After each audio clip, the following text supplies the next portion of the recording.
Good morning, everyone. Good morning. And welcome to another special presentation in the University of Arkansas at Pine Bluff's ongoing series of inspiring, smart, and accomplished speakers. Today, we are excited to have the Honorable Judge Lynn Toler joining us from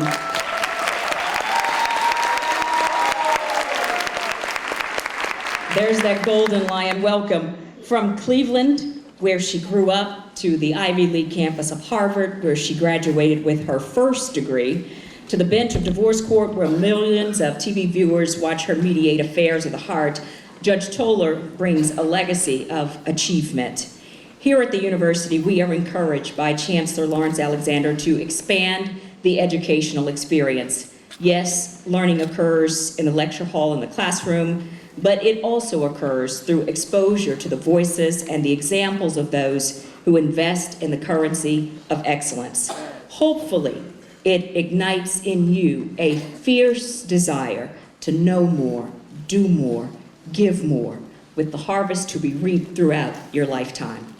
To usher us through this morning's program, we begin with Ashley Tate, the 87th Miss University of Arkansas at Pine Bluff, followed by Jaleesa Brown, who will introduce our esteemed speaker.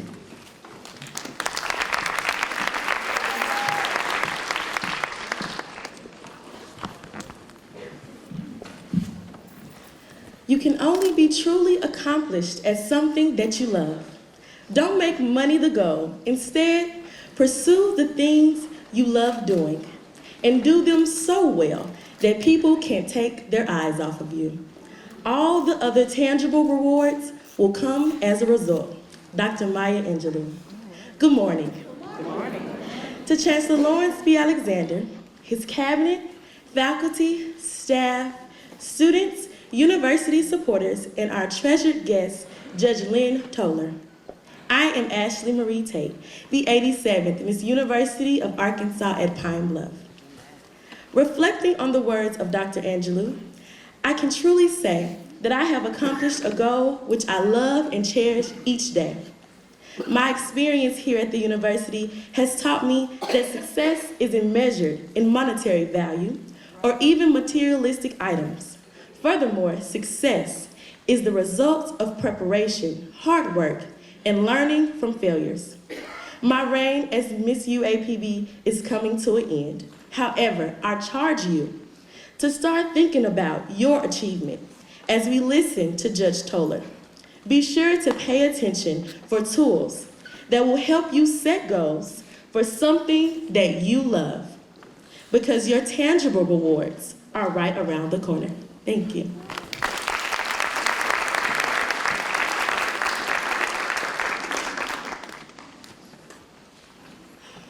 Good morning, everyone. Good morning. Judge Lynn Toler has been the host of the longest-running divorce court show since 2006. The show is in its 19th season.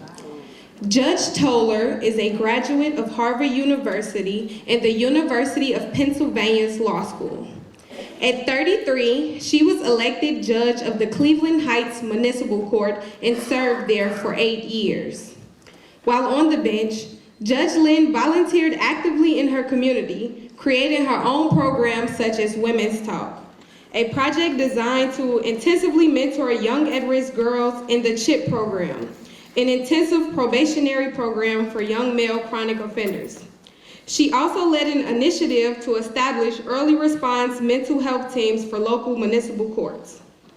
Judge Lynn has also served on a number of philanthropic boards, including but not limited to the National Alliance for the Mentally Ill, Board of Trustees, Juvenile Diabetes Foundation, Cuyahoga County Criminal Justice Service Supervisionary Board, Board of Trustees, Goodwill Starting Over Program, Cleveland Treatment Center, and the Cleveland Domestic Violence Center. Judge Lynn began her television career in 2001 when she became the host of the nationally syndicated television show Power of Attorney. In 2007, she expanded her television presence by becoming the host of the primetime television show Decision House. In 2008 and 2009, Judge Lynn worked with a news show on National Public Radio, In 2009, she became a co-executive producer of Wedlock or Dreadlock, a syndicated series based on the segment of divorce court. Judge Lynn has appeared as a legal and relationship expert on a variety of shows, including Marriage Boot Camp, Larry King Live, The Bill O'Reilly Show, Nightline, The Dr. Phil Show, CBS Morning Show, CNN, The Steve Harvey Show, The Wendy Williams Show, Dr. Drew, Hollywood Today, and Dish Nation, among many others. Her first book, My Mother's Rule, A Practical Guide to Becoming an Emotional Genius, was published in 2007 and was described by Ebony Magazine as an awe-inspiring memoir. In 2009, Judge Toller published her second book, Put It in Writing, co-authored with Deborah Hutchinson. Her third book, Making Marriage Work, New Rules for an Old Institution, was published in September of 2012. Judge Toller has been the recipient of numerous awards.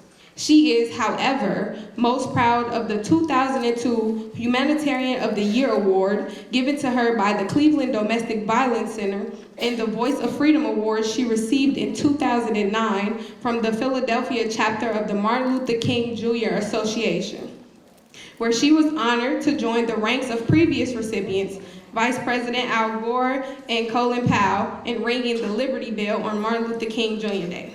Judge Toller has been married to Eric Mumford since April of 1989.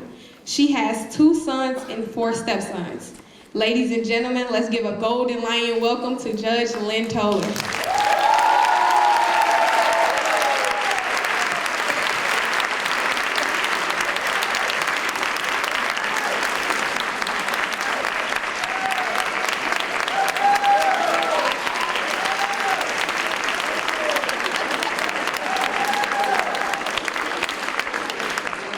Thank you very much, ladies and gentlemen. I want to say thank you to University of Arkansas Pine Bluff. You guys are wonderful. I felt like I've come home for the first time.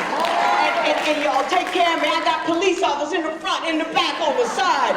Sheriff, and Cara, where's Cara? Well, God love you, Cara. You've been wonderful. All of you ladies and gentlemen have been terrific. And thank you so much for having me out here. When I first got this assignment, my husband asked me, you know, it's so funny. You read all those lists of achievements that I have, and the best one is at the end. Got a husband and 6 kids. You know what I mean? I mean, that was the hardest one to do. I've been with him 30 years. Can't get the last kid out of the house. But anyway, what was I talking about? I said to my husband, he says, well, how long is the speech? And I said, well, they said 20, 25 minutes. And they say, they don't know you very well, do they? I'm going to do my best, because you guys have been on time, and I'm going to try to keep you on track, but I have a few things I'd like to say. I'll do the best I can. Normally, when I give a speech, the first thing I have to do is give a disclaimer. Because people who ask me to speak normally ask me to talk about my career path and how I achieved or gotten the job that I have today. How did I make it to be a lawyer, a judge, a television show host? How did I become an author? And every time I do that, I have to demur and give a disclaimer, because I don't know.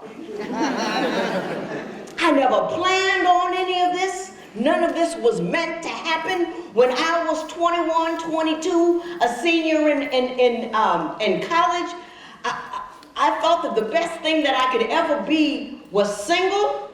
I got a husband and 6 kids. Okay. No children, an anesthesiologist, because I don't like people.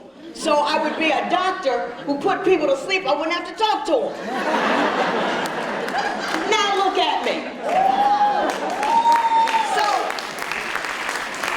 I decided, instead of giving a disclaimer at the beginning of the speech, I decided to change the speech. And I decided to name it How to Get to a Future You Have Yet to See, because I never saw mine. And then I thought about the ideas that people set forth during graduation ceremonies, and when people are making a move from one level to another, they always tell you that your future is laid out in front of you. And that just isn't true. Things that you can see things that are laid out in front of you. Your past is laid out in front of you because you saw all of that. You know what happened, you know where it happened, you know who it happened with, you know what the mistakes were, you know what the right things were, you know all about the past, but the future you have yet to see. That's the sucker that's sneaking up behind you. And you have to be ready to catch it when it comes by. You have to be fast on your feet, light. You have to have good peripheral vision, because where you're headed, because I was always headed somewhere. I was always going. I remember when I was 5 and people would ask me, what are you going to do? I used to tell everybody, I'm going to Harvard. Now, I didn't know what Harvard was. That's what my parents told me. I was just repeating. I mean, they had plans for me from the jump. But I had planned to be a doctor. I had planned to do all of these things, and none of those things came about for a variety of reasons. Number one, I didn't become a doctor because when I got to college, I couldn't do the math. This is my backup career.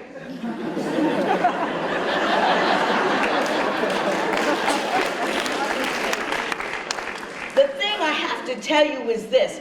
Always be focused on your goal, but never lose your peripheral vision. If there is a lateral move that you can make, you should be able to make it. Opportunities arise all the time. Normally, we're just not in a position to see them. They whiz past you this, there, and there, while we're focused on that future that we've determined is going to be. A better future might be sneaking up behind you, and you're not in a position to grab it because you're not taking care of the depth and the breadth of the world that it can be. I can do an extraordinary number of ridiculous things. I can twirl a baton, I've got a black belt in Taekwondo, I can play the piano, not very well, I paint, all of this kind of stuff. But I do it because my life is not a function of husband, children, job. It's husband, children, job, and the world. And if the world is on your plate, if the world is in your peripheral vision, then the world of opportunities increases for you exponentially, and you never should ever forget that. Now, I also say that your past is laid out in front of you because it's important to make sure that you're not just focusing on putting your best foot forward. You know, everybody tell you put the best foot forward. Everybody. But I want you to focus on the left one that's dragging behind, because that's the one that will trip you up. I lead with my weak. On my computer screen, I always have one of my weaknesses. I put it up there, so every time I open it up, I know where I'm weak. On my computer screen right now, it's solitude beckons me far more often than it should. I don't like to leave the house. But I have to face my week every day in order to make my tomorrow better. What's your week? Can you name them? Can you list them? I ain't gonna make you do it. But I want you to be able to do it. I want you to go down and put on a piece of paper everything you're not good at, everything that makes you weak, what you're afraid of, what you can't do, what people or things in your past have made you believe something about yourself that isn't really true, because those are the things that will creep up behind you and knock you down because you weren't ready to ride that ride with whatever disability that you have. We're all disabled in one way or another. We all have some emotional issues. We all have a past that might prick us in the heel every once in a while because we haven't paid attention to what our past is telling us and what it tells us not to do. And I know where I ought not go. I make a point of knowing because I don't want to get caught there. And if you know where not to go, you can get where you want to go a lot quicker and with a whole lot less mistakes. Now I'm going to tell you this, you will make mistakes. There is no way about it. The only way not to make mistakes is not to make an effort. And not to make an effort is to stay where you are. And if you're going to stay where you are, you might as well just call it a day anyway. You're gonna make mistakes. You're gonna make little mistakes, you're gonna make big mistakes. Every once in a while, you're gonna make what I call a screamer.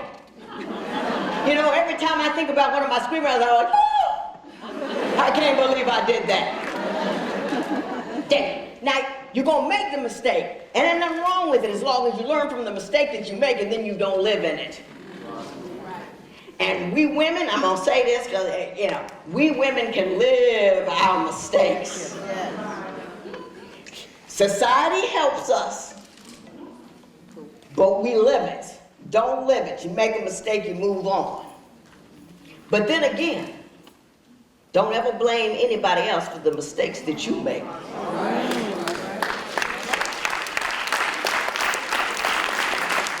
If I'm standing on the edge of a mountain about to fall off, and everybody, there are 100 reasons why I'm there. 99 of them are from you, and you pushing me. I'm not going to stand there and point to you people and say, this is why I'm falling off the mountain. If that one last step is mine to make, I'm not going to make it. But I can't control the 99 that put me there, but I can control that one that doesn't send me over the side. Look deeply into everything that don't work out in your life and work to find where you were the problem. Because you can fix you. I love to learn that I'm the chick that did the wrong thing, because I can fix this chick.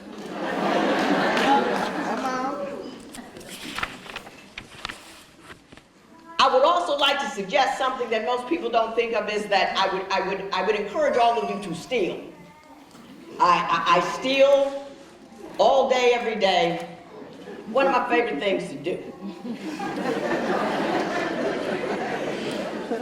I steal other people's abilities. I steal other people's mistakes. I steal other people's stories and histories, because the more information I have from other people, the less I got to do myself. Everybody's got something to teach me, even people that don't think at all the way I do. I have something to learn from people who hate me. I read books about, anytime you read nonfiction about any topic, read at least 3.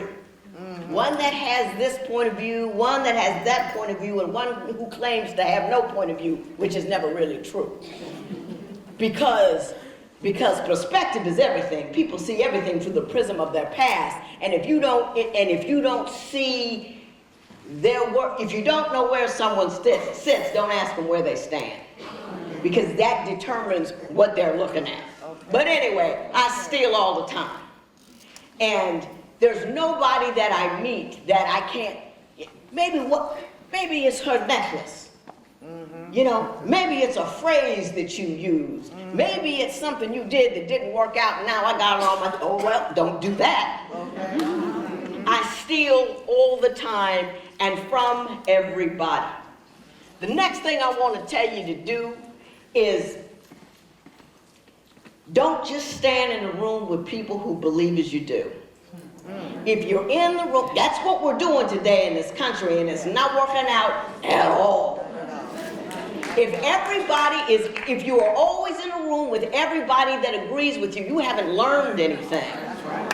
If you're always in a room with people that agree with you, your argument will diminish, because it's never honed. You don't have to struggle with it. You don't have to fight its weaknesses, because everybody's applauding one another. But if you talk to somebody who doesn't believe as you do, they can point to weaknesses in your argument, and then your argument gets better. And then you discard some bad ideas and you get some new ones, and you are able to, even if your idea doesn't change, your ability to defend your position will change if you talk to people who do not believe as you do. This brings me to yet another thing that I always think young people, anybody should know. Only go steady with your ideas. Never marry. All right.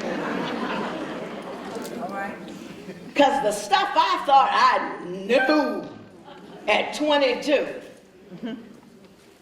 makes me scream at 57. You know what I'm saying? And I hope that next year, this time, I am a much better version of who I am today. And I can't be a better version of who I am today if I decide that all of my ideas are wonderful. That I don't have peripheral vision so I can see other people's ideas as they pass by. And I shed the old ones purposefully. I'm not, I don't want to be right. I want to be right. You see the difference? People will defend themselves if they want to be right, and they'll look over all kinds of logic in order to keep their position. But position ain't worth nothing if it isn't a good one. Right. And it's not a good one if it's the same one you had 20 years ago. I'm just saying.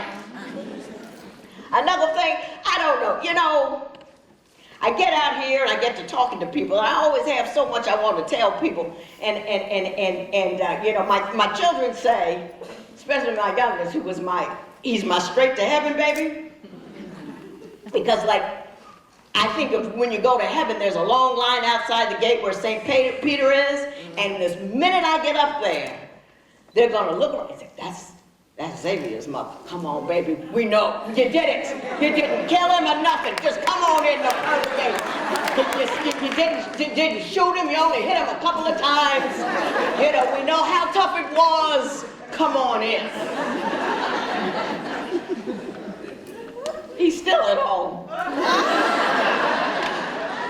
But anyway, he said to me one day, Mom, does everything you say have to come with a life lesson? And I said, yeah, it does.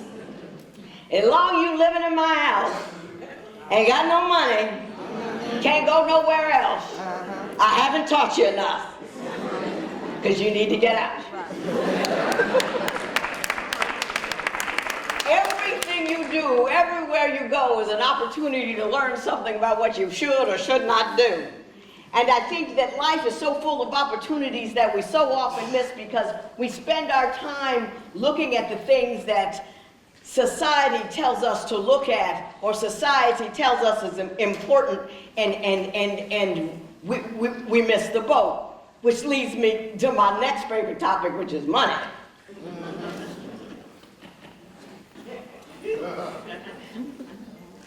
I don't have a huge house. I don't have a whole lot of fancy clothes. I got one pair of Jimmy Choo shoes. I wear kids or whatever they got on sale at Payless.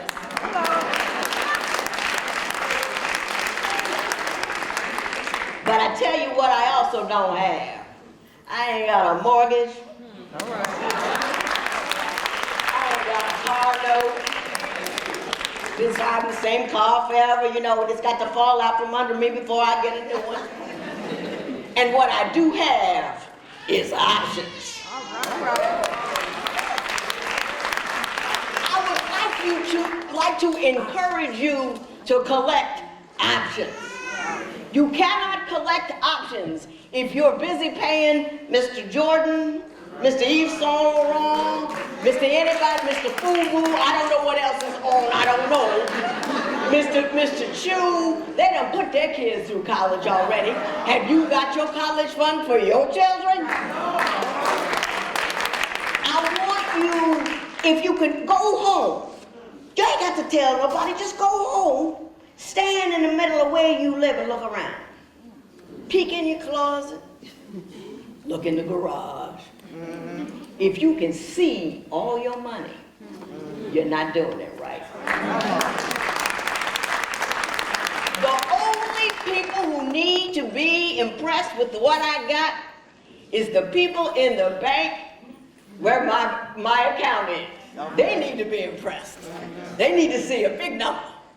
But everybody else, I can go fluffing along. I don't care if you think I'm, you know what I mean? I don't care. What's that gonna do for me? The Joneses, you know, they ain't paying my mortgage. They don't get on what, they ain't got a job for me. Why do I need to press them? Hello. So, Don't be a consumer.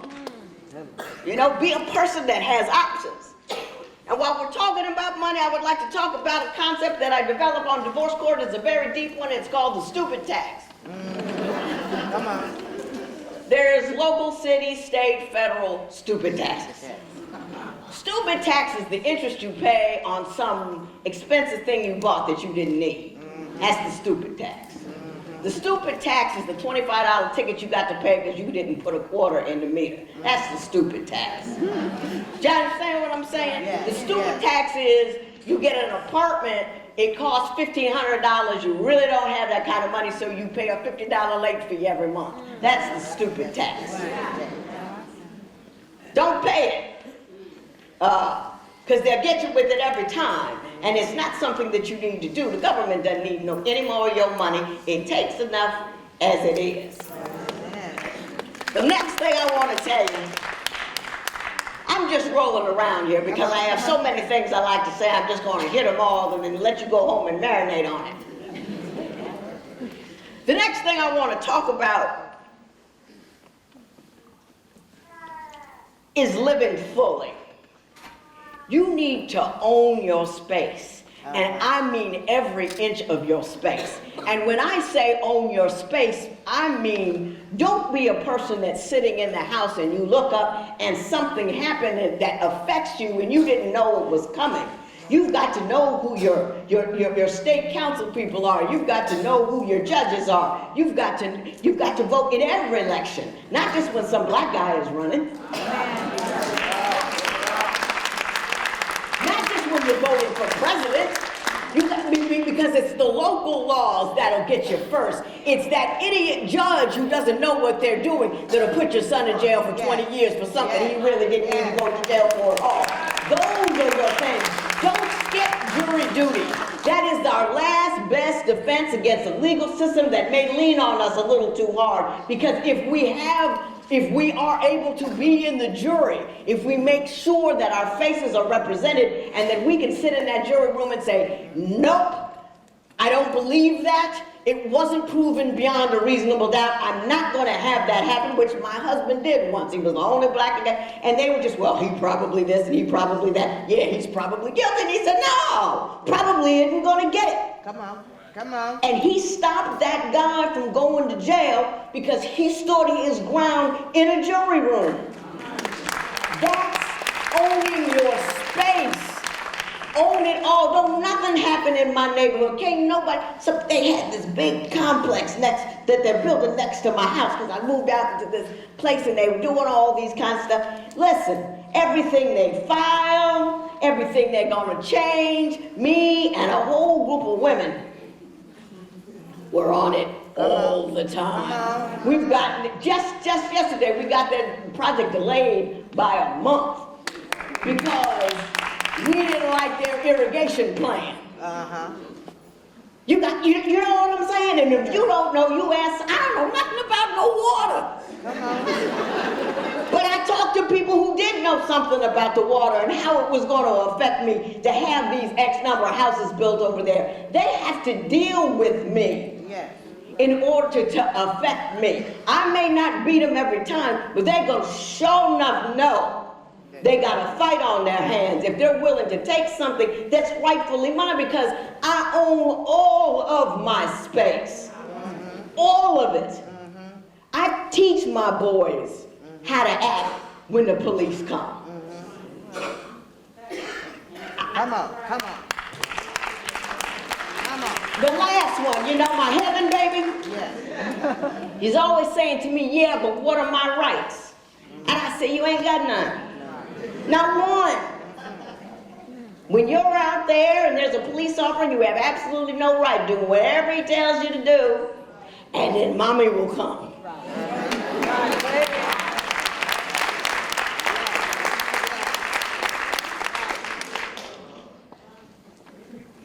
It changed everything. But you know what I'm saying? Yes. I'm not looking to have an Emmett Till moment. Just the other day, because I live in Arizona, you know, a lot of white folks, a lot of guns. Great state. But they were all walking out there with hoodies on. I said, oh no. In the dark? No. Take the, you know what, I don't care about your rights. You know, you better act like you got some sense. I mean, I've invested a lot in these people. I don't know nobody said shoot him by accident. He looked threatening. Was that some Skittles in his pocket? You know, I'm not going out like that. I'm not going out.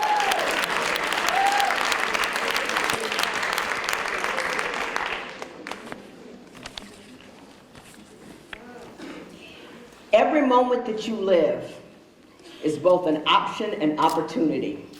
Every word that you say is a chance to enlighten, to engage, to heal, or to hurt, divide, and disorder things. Every word that you say, everything that you do, every television show that you watch, everything that you buy speaks. And I want you to own all of it outright and in full. Never just say whatever and it doesn't matter, because it always does. I tell this story all the time. When I was running for judge, I was 33 years old, I had 4 stepkids, I had a 10-month-old baby, I was working at a corporate law firm. Judge hits, opens up, this guy walks down my office. I was the only black Republican he knew. And don't get funny when someone says Republican. Come on. And I'll tell you why. In Cuyahoga County, which is where I live, which is mostly black, there are 40 criminal judges. It is a 5-to-1 Democratic community. There are 40 judges. There are 2 blacks. Because the Democratic Party out there doesn't want black judges. They're an insular group.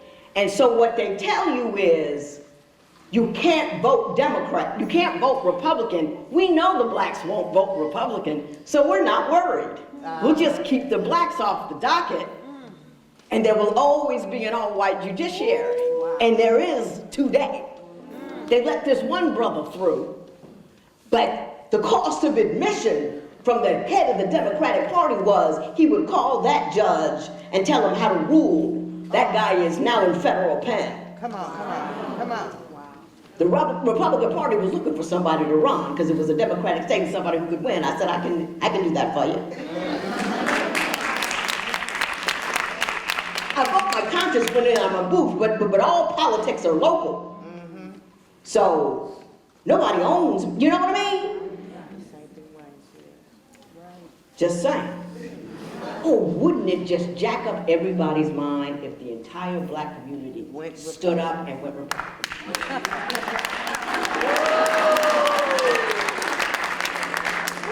Ted Cruz, be a shaking. I'm just saying, and I'm conservative in a lot of ways, and then I'm way outland. I mean, no party really wants me philosophically, because all of my views are just, I'm all over the map, because I don't believe in bucket thinking. Everybody wants you to think in a bucket. Well, if you're a Democrat, you think this, and if you're a Republican, you think that, and if you're black, you think this. I don't believe in that. My knowledge is like a river. It flows, and it cannot be contained. Yes. And I dare you to try. Come on.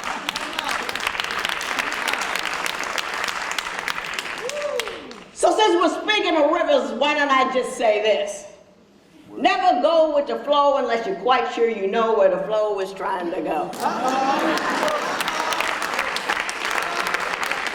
You can get caught up really easily, because that's the emotion of the moment and the feeling of the day, and everybody's excited about it. You just kind of rush into the middle of the crowd. But the thing about being in the middle of the crowd is you don't know where it's headed until it's off the cliff.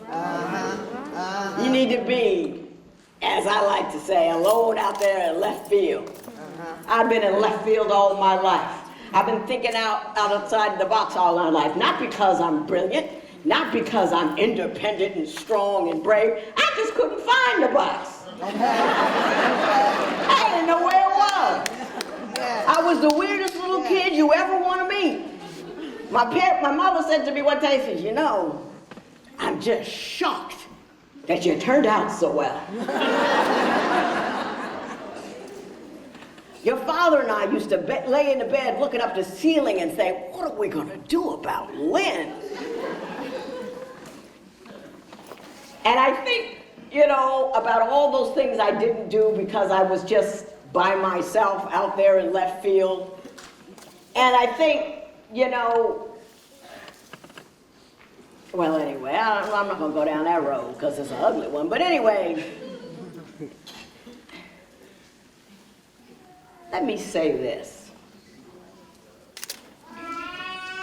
Never, though you should steal from everyone, never try to emulate anyone. Because you never know what it's like when it's off social media.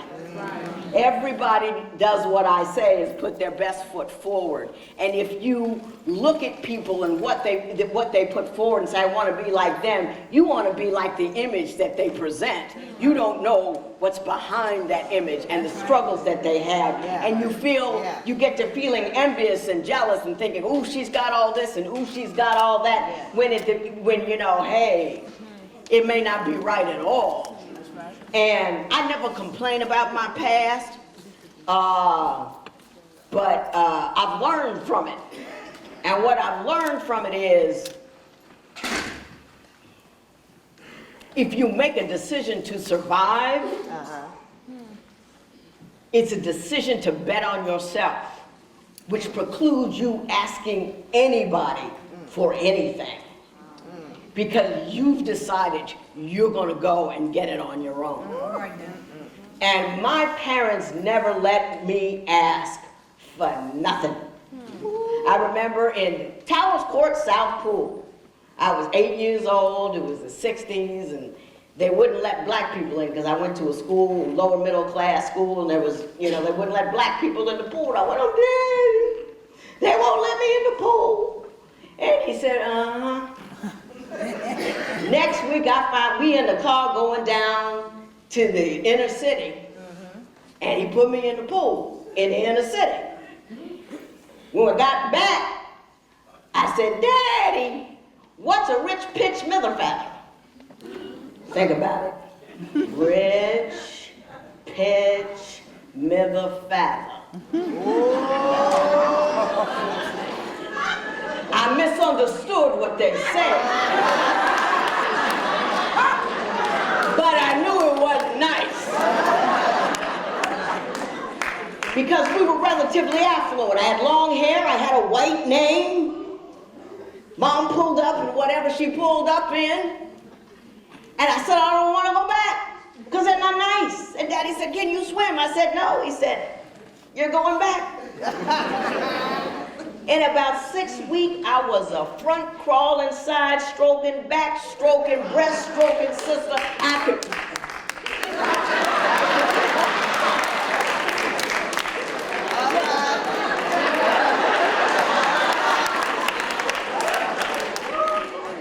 I didn't want to be there.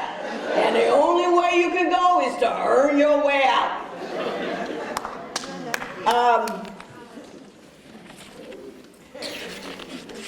The one thing I didn't do right, I'm going to tell you, well, not one thing. I did a whole lot of stuff not right, but I ain't going to tell you what it is.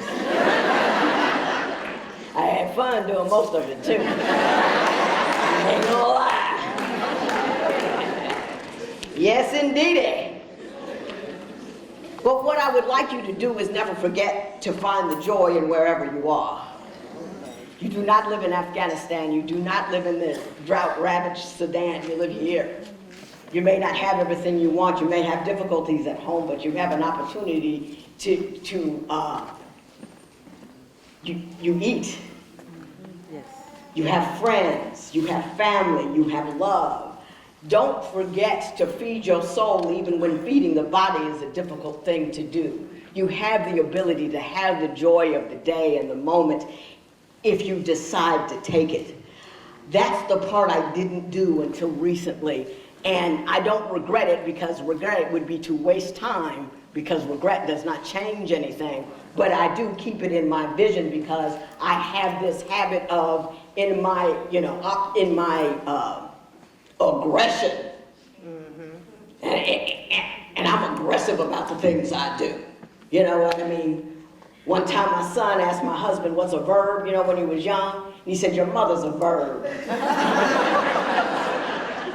I'm aggressive in my go-gettingness, and I forget to enjoy the moment. I try to remember that as I aggress on. I try to keep my joy with me. So, in closing, I want to say this: enjoy your lives, enjoy yourselves, own every piece of your space, keep your peripheral vision together, and always be willing to make a lateral move, because you never know when the lateral move can be the best thing you'll ever do. Pine Bluff, thank you so much for having me.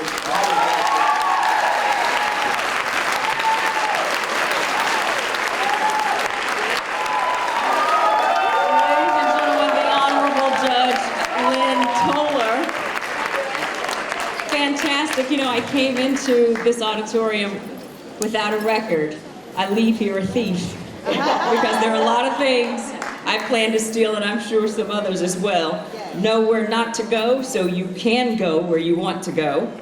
Never go with the flow unless you know where the flow wants to go, and steal from everyone but never emulate anyone. Thank you so much, Judge Toller, for learning beyond the classroom. We are appreciative. Now we'd like to have question and answers from you, but questions from our students. Judge Toller, thank you so much. You were wonderful. Thank you. And also thank you for agreeing to respond to some questions from some members of our audience. Our schedule is for about 15 minutes, so please don't think I'm being disrespectful if I have to stop somebody in time. But I ask each person who wants to ask a question to approach the microphone and to present at least one question, please. Fine, how are you? I can't complain. Good. My name is Keon Fair. I'm a student here with a major in plant science, but I'm forced to study law. My question to you is, how do you go about correcting administration that is involved in negligent actions? Correcting who? I'm sorry. Administration that's involved in negligent actions. An administration or the administration? Let's just be clear about who we're talking about. Because the answer is different depending on to whom you're referring. I once was a driver for the district here, for the Pine Bluff School District. And I'm currently involved in an open case now. And I can't really go into details about more things like that, but I just want to know your opinion. My opinion is never render opinion on something you don't know what you're talking about. Okay. Anything I tell you will necessarily be wrong, because I don't have enough facts to give you a good answer. And I would rather not answer at all than tell you something stupid. I respect it. But good luck. Good morning. Hi. Hi, my name is Damon Tolbert. I'm an instructor here at the music direction.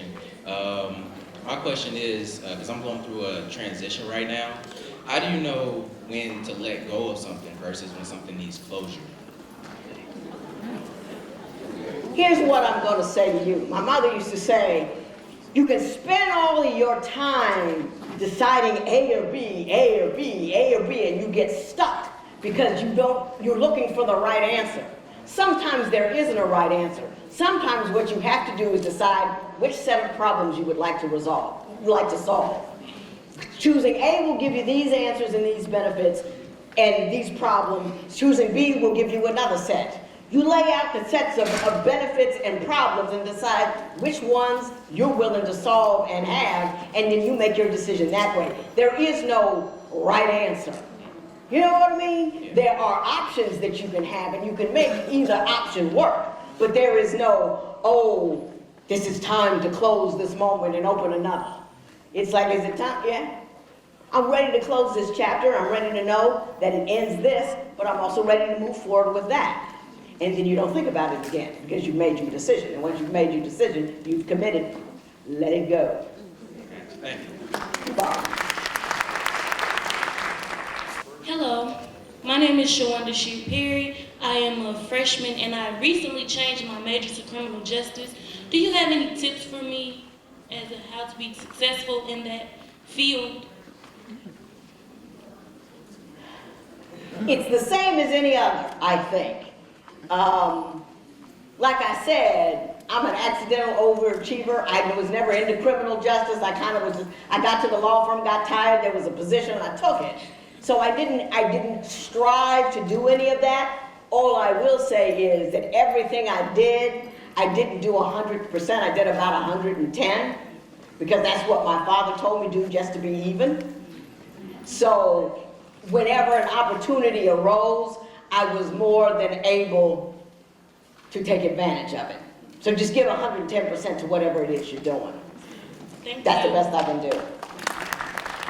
Hi, I'm Marina Ross and I work in admissions, and I have a question. Why did you decide to be on TV?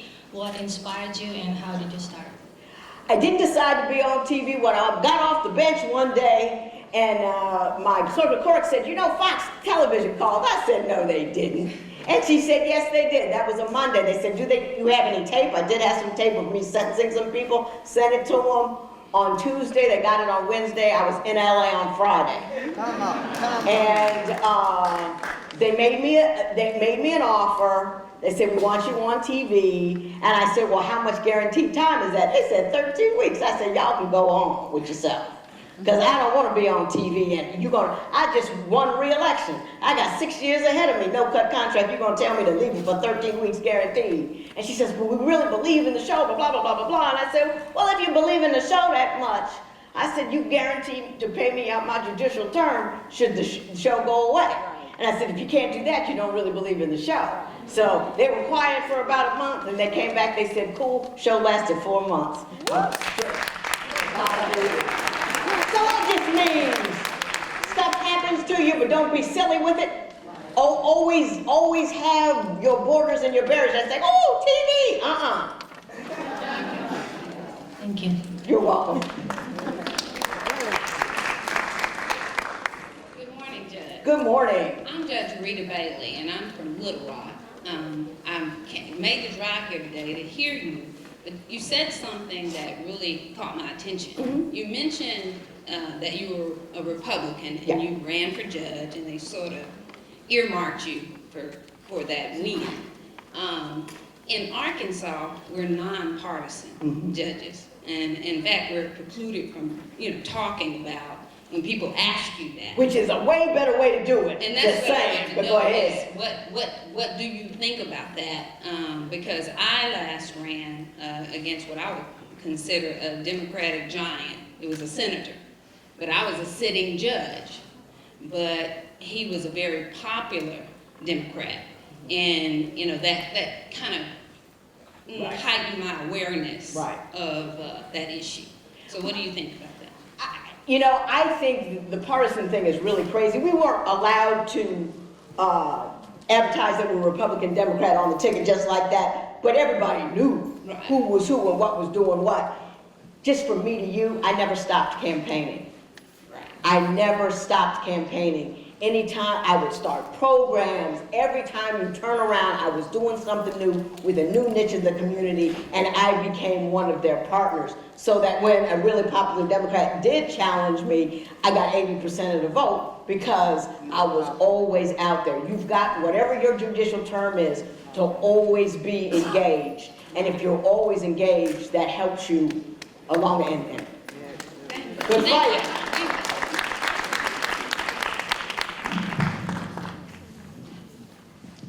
Good morning. Good morning. My name is Asia Richardson. I'm a junior at the university majoring in political science. And my question would be, as an aspiring law student and an attorney, what is some advice that you would give for me or any other aspiring law students and attorneys that you were saying you don't really know how you got to where you were, like it just happened, and the opportunities that arose, you were able to grab them. Like what is some advice that you would give to me and other students that really don't know how they're gonna get there. We know what we want to do, but we really don't know how we want to get there, how we're going to get there, and really like maneuvering around, I guess, the system. Because me as a person, I have so many broad views and where I want to go, what I want to do, but it's just narrowing down. What do I know? I want to be a lawyer, but it's so much to do. Like, what's my niche? Like, what do I do?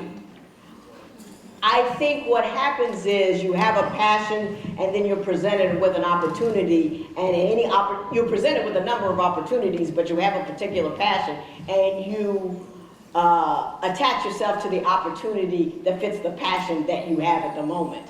I think that's what I did. You have to be passionate about what you're doing, and no matter what you do, if you're passionate over here and you're shining all bright like this, even the people on the other side of the room can see it. So I never maneuver. I am a political idiot because I'm not good at that kind of thing. So I just want to be super good at what I do and super involved and passionate about it, so that, you know, I mean, that's how Fox found me. You know what I mean? They said they were looking for an interesting person. I didn't maneuver, but I was always there with sparklers. Light your sparklers and run with it. Asia is a student here at the university. She's also one of our outstanding basketball players and my next door neighbor.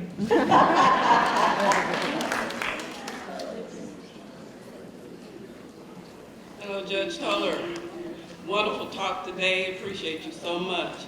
My question is, what is your greatest community passion, and how do you balance what you do every day? By the way, I'm Dr. Marilyn Bailey. I'm an assistant professor in Human Sciences Department, Executive Director of Early Childhood Services, and researcher on campus. Oh, Lord.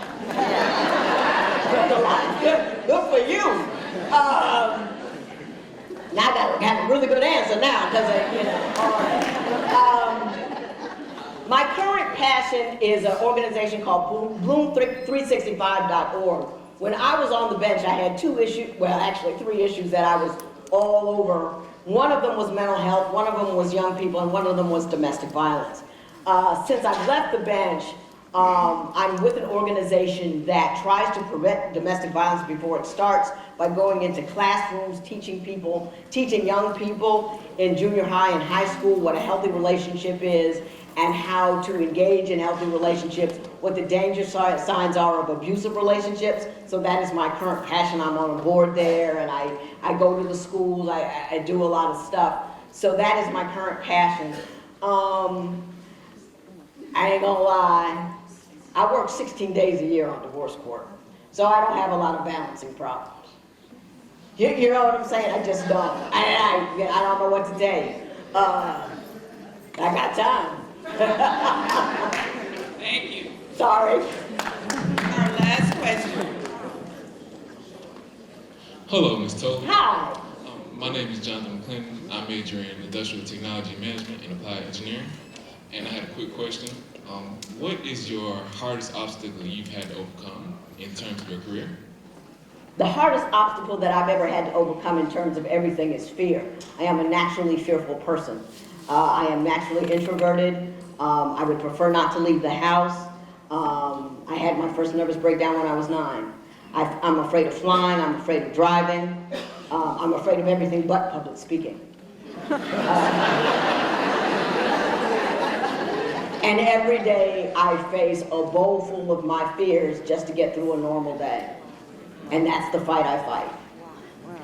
Thank you, ma'am. Thank you so much, Judge Toller.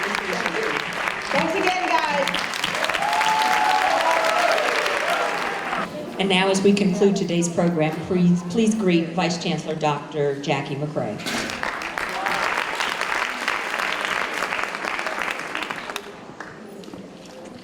Good morning. Good morning. Judge Toller's last comment reminded me of a joke. There was a little boy observing a lady who was overweight. And he looked at her and he said, "Gee, ma'am, for a fat woman, you sure don't sweat much." And I want to say to Lynn Toler, for a fearful lady, you sure don't sweat much. You don't sweat on yourself. And you didn't sweat here today. You hide it very well. Judge Toler has been a delightful presence for us today. I knew she was a dynamic judge because I spent many years during my retirement watching her at noon on television. But she is more fierce in person. And she shares much more wisdom in person than she does on that show. And Judge Toler, we are so appreciative for you. I know that everybody in the audience enjoyed the presentation. My friend is telling me to speak in the mic, and I do mine well. You have been a real inspiration to all of us who are assembled today. And for our students, if you listened to the insight and to her approach to life and to opportunities that come before her, you will take away from this many lessons that will help you throughout your career and throughout your life. We are so appreciative to Judge Toler. Judge Toler, would you please come back for just a moment? I'm making me work.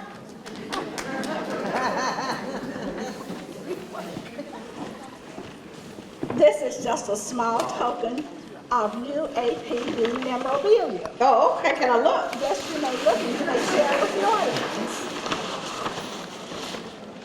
You know, I have a cup collection. Oh, I love getting cups from where I have cups from all over the country from where I speak, so y'all right in there.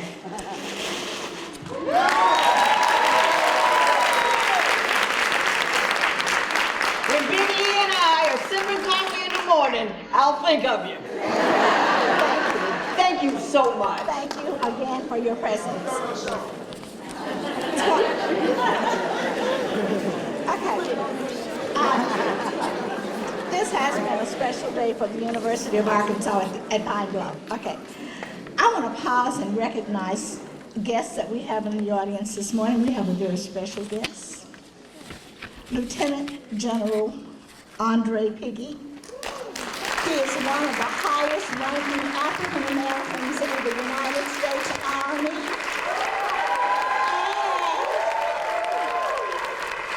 And a graduate of the University of Arkansas at Pine Bluff.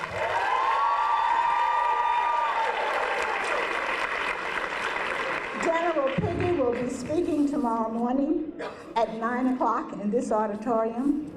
9 and 10 o'clock classes have been dismissed so that students may come and sit at his throne of wisdom as he gives them inspiration from his career and from his success in life and from his sojourn at the University of Arkansas at Pine Bluff. Mrs. Wiley is doing her job as co-chair. She reminded me to say that Judge Toler's book will be on sale in the lobby of the Fine Arts Building and UAPB bookstore. So if you enjoyed Lynn Toler, go buy the book and you'll have the opportunity to enjoy her for times to come. Thank you so much for coming.